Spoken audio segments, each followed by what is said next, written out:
It is an honor to have Mr. Mukesh Ambani here with us today. I'm sure you all are very eagerly waiting to hear from him. Sir, may I now request you to kindly address this august gathering.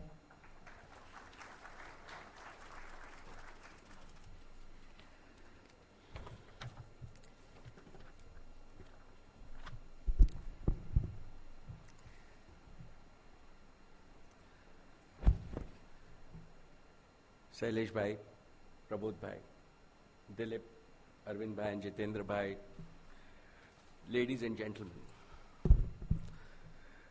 a very warm good evening to all of you at IMC.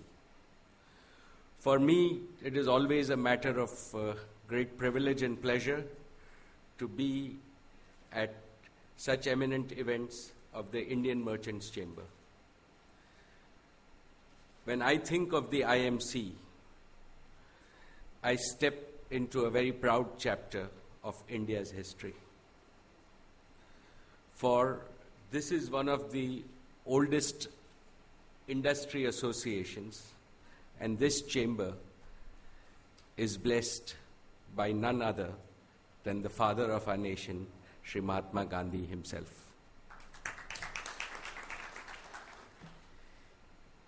IMC is an institution that proclaimed and proved that entrepreneurs were an integral part of the nationalist movement. In the decades after independence, IMC has served as an able institutional spokesman for the cause of India's rapid economic development.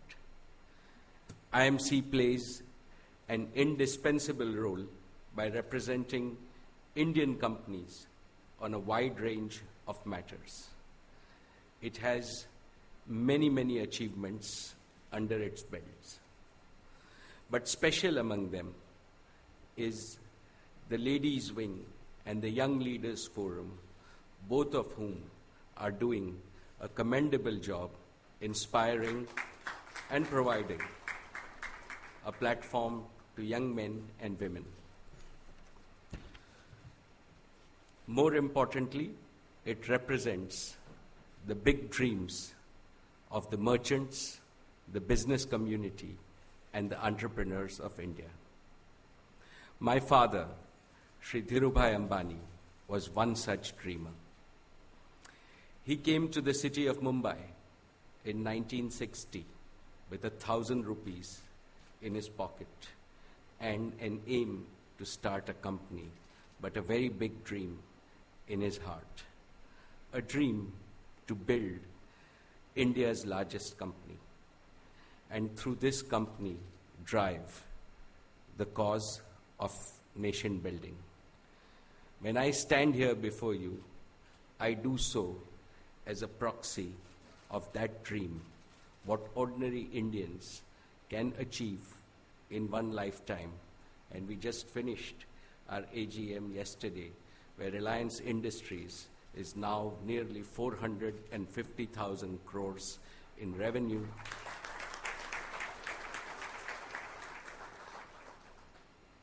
And well on its way to touch lives of hundreds of millions of Indians. It is my honor to be addressing all of you today at this AGM. Shailesh Bhai, my warm congratulations to you on your successful tenure as the president of this prestigious institution. You have indeed served it well with dignity and grace. But this evening, I am here because of one special person, and that is Mr. Bhakta. I have to acknowledge him. While we were having tea, he mentioned to me that though he has been trustee of IMC, he has never been president of IMC. And as these are the days of Mahabharat as a serial, he is the Bhishma Pita of IMC. And I think that your counsel, not only at the IMC but to all of us, is indeed very important, and being here gives me special pleasure. Ladies and gentlemen, for somebody who is really given human service, may I please request you to give him a thundering applause.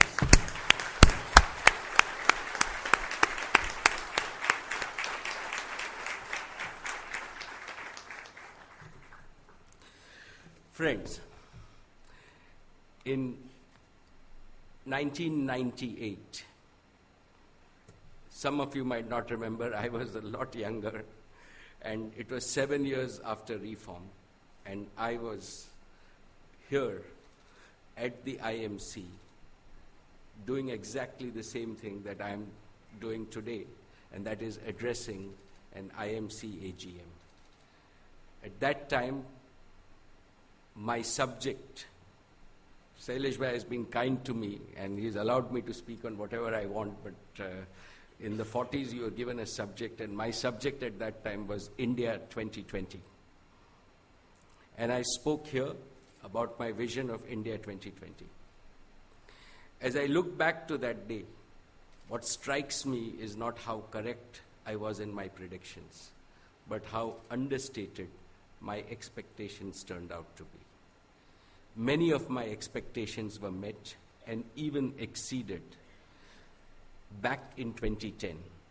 So India achieved what I thought we would achieve by 2020 in 2010. I had said that we are living in a world that is changing at an incredible pace. And indeed, the pace of 2014 is dizzying compared to that of 1998. I had said in 1998 that transparency will become the order of the day and governments will derive power from freely available information. Today, millions post every little detail of their lives on social networks, while governments across the world acknowledge citizens' right to information through various mechanisms, and India itself has got its right to information. I talked about expecting lightning speed of technological transmission in the future, and indeed, the digital space has revolutionized the way people live their lives. All these developments indicate that India's progress is both irrefutable and unstoppable. However, there remain developmental hurdles to overcome. Health, education, infrastructure, employment, and agriculture demand greater attention. Globally, there are even bigger challenges such as geopolitical volatility, climate change, and extremism. Not to mention the technological transformations occurring at the speed of light. Have we thought about how driverless cars, 3D manufacturing printing, and wearable electronics will affect our lives and livelihoods? I find the IMC theme for the year 2013-14, Sustainable Development, not only relevant but critical to India today. It is time for us to embrace sustainability in the broader context from a people, planet, and prosperity standpoint. One point of view dictates that we have a lot of challenges to overcome in the future. But my point of view is different. By nature, I am an eternal optimist. I believe that achievements are not born out of the dearth of challenges, but by the abundance of challenges. India has an unprecedented chance to convert its many challenges into opportunities across a number of developmental areas. As a democracy of 1.2 billion people, we are a country and a market like no other. Soon, we will be the world's largest nation. A swelling middle class of 400 million hardworking, aspirational people now have solid discretionary income, which draws investment from all over the world. India has the potential to uplift and drive the growth of the entire subcontinent and serve as an inspiration for their growth stories. Although I do not place myself in the youth club anymore, having reached 55, I must say that we literally pulse with energy of our youth. We are the only country in the world that is becoming younger in the next decade as the world grows older. Our pluralist policies ensure tremendous diversity, which is now seen as a key differentiator and advantage. India has untapped potential in virtually every sector in its economy, which encourages entrepreneurship. Who would not want to be part of such a vivid, dynamic, and exuberant growth story? However, for this growth story to be successful, India must remove physical, psychological, and social barriers to future progress. Alongside the new economic model, a knowledge economy requires a new social-based model based on progressive thoughts and equality of opportunity. India should not resist change, but become a change agent. We need a disruptive policy of reforms that are so far-sighted that they are relevant not just for 5 or 10 years, but much beyond that. A vision and an action plan that is regenerative, that revives, renews, and revs up the country. Friends, I strongly think that one unique opportunity for India is to reimagine our future by embracing the digital revolution. And what do I mean by digital revolution? To my mind, this is the defining trend of our generation. This is the defining trend that the first 20 years of the 21st century will see for humanity. And India must embrace this. Let me explain this in my simplistic way to you. In the late 70s and 80s, when I was just graduating, and if some of you remember, television was just introduced into India in the early 70s. And at that time, if somebody had said to us that sitting in your drawing room, you would be able to see in real time anything that happens anywhere in the world. Well, it seemed like science fiction. It's a reality today. And if I see two big trends, the world is moving from a linear and a local world to a global and an exponential world. So let me explain what local means. And I've just given you the example of saying that now each one of us is connected in a globalized environment. And I think all of us experience the global nature of our world. What's happening in Iraq affects each and every one of us today because our oil prices go up, our inflation goes up, and it affects the poorest person everywhere. So the actions of nearly 6.5 billion people on this world affect each other. And that's the globalization piece. The other piece, which is even more difficult for us to assimilate and understand, is that so far we've used to linearity in thinking. And the linearity in thinking allows us to think about, like when you take, things happen in a linear way. So it's 1, 2, 3, 4, and you can take and reach 30. In an exponential world, what happens is everything doubles and things move at a very, very fast pace.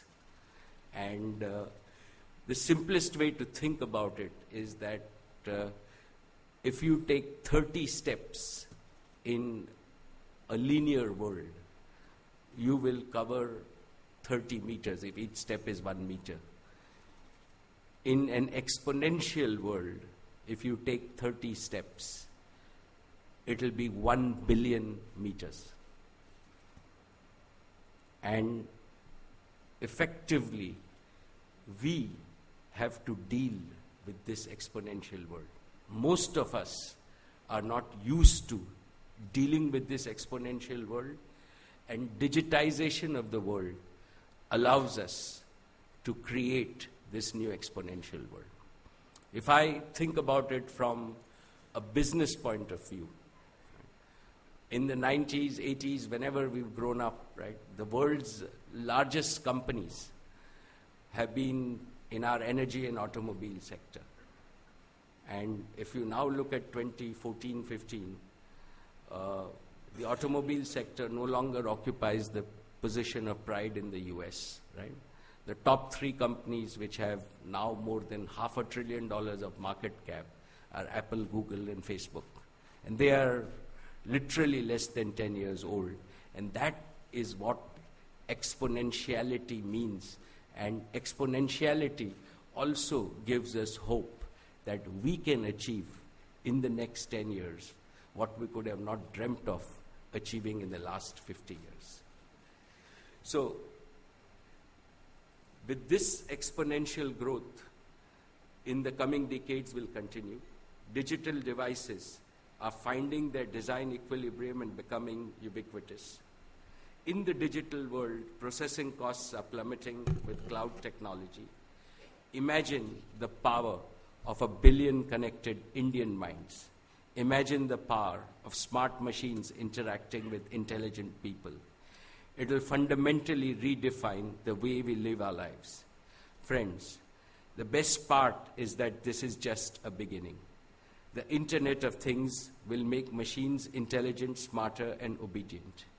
Anytime, anywhere, anyone, access to information will radically change our lives. I know this is no science fiction. This, I believe, will be achieved in our lifetimes in the next 5 to 10 years. I am programmed to think that nothing is really impossible, but technology is taking us into new realms of possibilities. We just need to infinitely extend our imagination. Friends, when all this becomes real, India will be at the forefront of opportunities. We will not just leapfrog, but pole vault over the rest of the world. America progressed in the 20th century because they built physical roads and highways. India will now progress because of the digital highways. We will need to create employment opportunities for 1 million youngsters every month for the next few years. That's where the promise of the digital revolution comes into play. New business models will emerge that will leverage the opportunities presented by the digital age. The last few decades have shown us the capability of technology to generate exponential business growth, both in terms of economics and social impact. India can become the data center hub of the world. Content is king, and India can become the digital content capital of the world. I have no doubt that India will leverage this unique opportunity to generate unprecedented shared value. Just imagine if we can raise the income of a rural Indian from $2 a day to $10 a day. It will fundamentally transform India. This is possible. Technology will make it possible. But we have to remember that digital is 1 or 0. For every good, there is a potential bad. Technology in the service of humanity and the planet is good. Anything otherwise is bad. We will have to be responsible developers and consumers of technology. India needs to embrace high technology as well as high touch. That is digital together with emotional. All our emotional connections are wireless anyway, aren't they? Including the divine one that we have with God. So our digital world will have to be based on empathy. Empathy allows us to be sensitive to each other's requirements.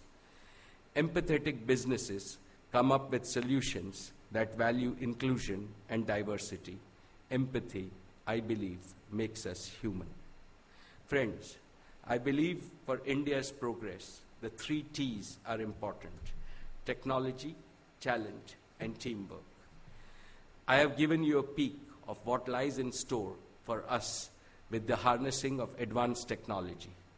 On the talent front, India is emerging as a young, confident nation. Our youngsters are not only asking the right questions, but are also solving the problems with ingenuity.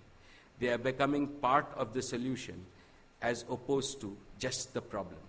They are learning to excel as opposed to just getting educated for jobs. Their ambitions are soaring high. They are unstoppable, and I'm sure they will become unconquerable. When talent meets opportunity, magic happens.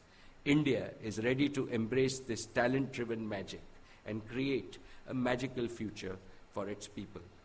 The 3rd T will be the important enabler of this phenomenon becoming a reality, and that is teamwork. True teamwork, I believe, is based on trust. It is based on shared vision and common goals. It proliferates through collective passion. Indian businesses bring so much to the table. Corporates are replete with world-class leaders, managerial skills, innovations, enterprising spirit, and a risk-taking ability. India is blessed with some of the most creative, innovative thought leaders in its business. The government brings commitment to equity, multi-sectoral coordination, and instrumental infrastructure. Our society is more educated, informed, and interconnected than ever before. Media plays an important role in any democracy. With hundreds of national and regional newspapers and channels, India is a shining example of a free and vibrant media. The only natural step for us is to become one team by establishing strategic and action-oriented partnerships. We must connect the thinkers with the doers, all working towards a shared vision of making India one of the greatest nations. Friends, India has a glorious future. The center of economic growth and development is shifting to Asia. India is at the forefront, leading this shift, and its weight in global economy has increased. Pessimism about India's development is unfounded. We have made tremendous progress in the decades since independence. Considering how large, complex, and dynamic India is, its growth should not be seen as a sprint, but as a marathon instead. Gloom and doom is not a situation, but a mindset. Our economic progress will be fueled by the aspirations of millions of Indians who are dreaming for a better life. The 21st century India is characterized by the aspirations of our youth and rapid pace of socio-economic transformation. This reflects in rising incomes, better education levels, improved lifestyles, and an urge to walk in step with the rest of the world. We will see India become a global power in our lifetime. Our people will have a quality of life comparable with any in the world. When I was at the IMC last time, I noticed a beautiful plaque outside our premises at Churchgate. It quotes Mahatma Gandhi and says, "Peace is the most powerful weapon of mankind." Similarly, economic development and improved quality of life will be the biggest contributors to peace. We must believe in this and be committed to Indian growth and contribute to it in the long run. Optimism about India has never proved unfounded.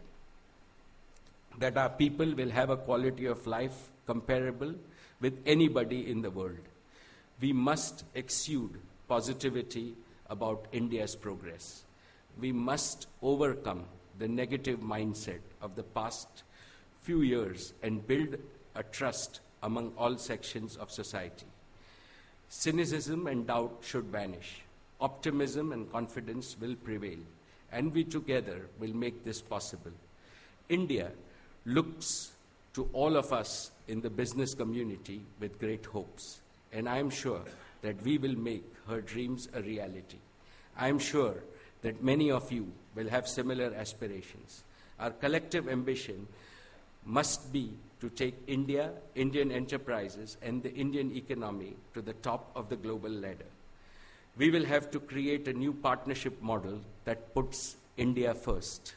These partnerships will have to be built on the foundation of unwavering trust. Let us build a grand coalition of all Indians under the auspices of IMC for building a new India today. IMC will have a big role to play in building and nurturing this partnership. A new India that will be built on the foundation of collaboration, not competition. A new India that will usher in an era where India will rightfully occupy its position in the League of Nations. And India will be that role model for the world. Thank you very much.